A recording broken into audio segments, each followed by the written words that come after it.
কি বলবো, আপনারা নিঃসন্দেহে সবাই জাতীয়তাবাদী চিন্তা চেতনার মানুষ। একটি কি বলে যে আমরা একটি অন্ধকার সময়, একটা তিমির ঘন সময় অতিক্রম করে আজকে ক্ষীণ কিছুটা আলোর আমরা দেখা পাচ্ছি। আমরা কিছুটা নির্বিঘ্নে চলাচল করতে পারছি। এমনও দিন ছিল আজ থেকে 4-5 মাস আগেও আমরা কেউ নির্বিঘ্নে চলাচল করতে পারতাম না। আমাদের সবসময় ডানে বামে সামনে পিছনে আমাদের তাকিয়ে চলাচল করতে হতো।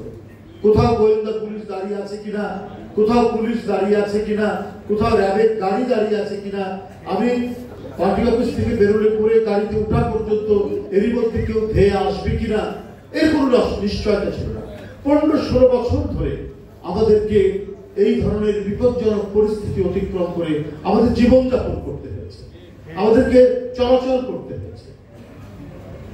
বিপদের ঘন ছায়া বিস্তৃত করেছে আমাদের জাতীয় জীবনকে। এর মধ্যে দিয়ে আজকে আমরা চলাচল করছি।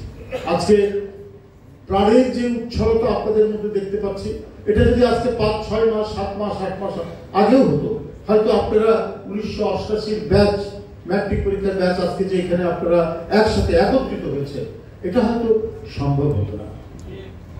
এইভাবে এত স্বতঃস্ফূর্তভাবে সম্ভব হতো না। তো আমরা যে পরিবেশটির কথা চেয়েছিলাম, একবারে নির্মল আনন্দের যে পরিবেশ, যে পরিবেশের মধ্যে যে কোনো মানুষ নির্মল আনন্দ উপভোগ করতে পারে, আমরা সেই পরিবেশ চেয়েছি। মানুষ কথা বলবে, কাণ্ড জ্ঞান সম্পন্ন কথা বলতে তার যেন কোনো ধরনের বাধার মুখে পড়তে না হয়, তাকে যেন কোনো ধরনের বিপদের মুখে পড়তে না হয়।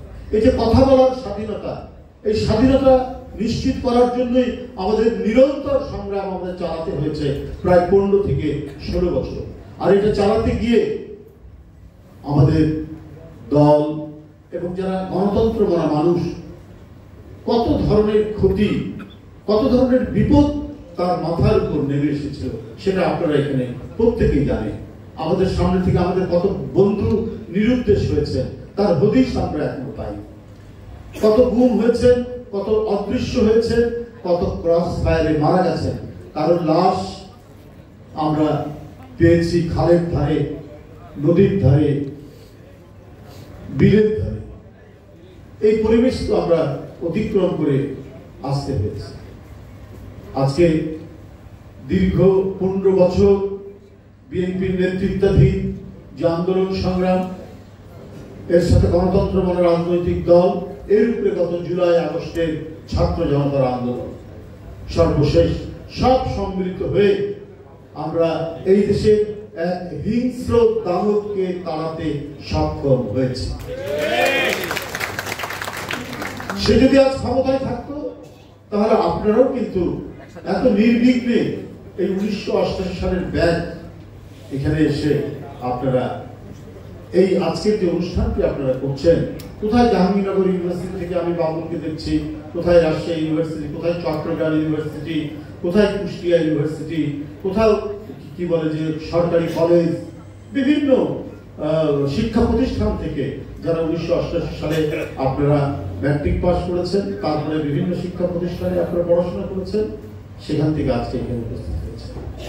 তো এই পরিবেশের জন্য রক্ত গঙ্গা বয়ে গেছে আমাদের দেশের নদীগুলিতে, রাস্তায় রাস্তায় রক্তের আলপনা আঁকতে হয়েছে আমাদের শহীদদেরকে। তাদের আত্মনিবেদনের মধ্যে দিয়ে আমরা কিছুটা হলেও যে অর্জনটা করতে পেরেছি, এই অর্জনটা পরিপূর্ণ অর্জন নয়, এই অর্জনটা হচ্ছে আংশিক অর্জন।